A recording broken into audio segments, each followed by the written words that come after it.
বন্ধুরা দেখতে পাচ্ছ আমাদের এই জায়গাটা ফাঁকা করা হয়েছে। হ্যাঁ, আর তার মধ্যে ডিঙ্কাই দেখো কি করছে, ওর পাপা একটু ঝাড় দিয়ে পরিষ্কার করতে দিচ্ছেই না। তো আমাদের এই জায়গাটায় ফ্রিজ রাখা হবে, নিচের তলায় ফ্রিজটা আছে, তো ওই ফ্রিজটা এখন ওই উপর তলায় তুলবো। ওর পাপা ঝাড় দিচ্ছে আর মেয়ে দেখো কিভাবে যে ডিস্টার্ব করছে আর কি বলবো। দেখো একটার পর একটা জিনিস বার করছে, ওরও সেই সময় খেলাটা ওখানেই শুরু হয়ে গেছে, আর অন্য কোনো জায়গাও পাচ্ছে না।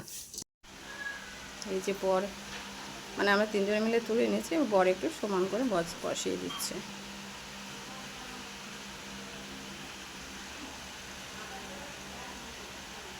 ধরবো নাকি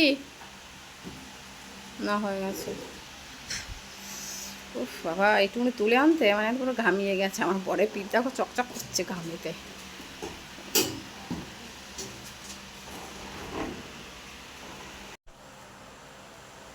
দেখো ফ্রিজটা তুলতে গিয়ে কীভাবে যে ঘামিয়ে গেছি।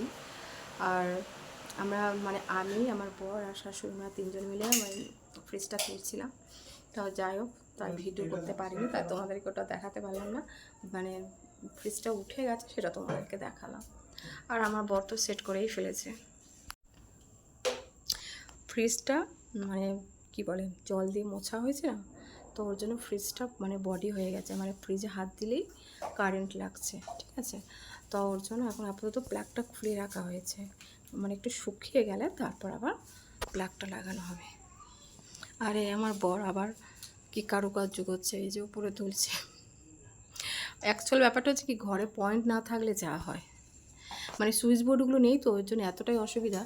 দেখো এই একটার মধ্যে ঝুলছে, ওই যে প্লাগটা আছে ওর মধ্যে কখনো ওয়াশিং মেশিন ঢুকবে, কখনো ফ্রিজ ঢুকবে। এই ইলেকট্রিক দাদাকে বলা আছে, কিন্তু ব্যাপারটা হচ্ছে সেই ইলেকট্রিক দাদা দেখে গেছে, আসবে বলো পুজো উপলক্ষে, এখন হয়তো আটকে গেছে, আসছে না, পরে আসবে।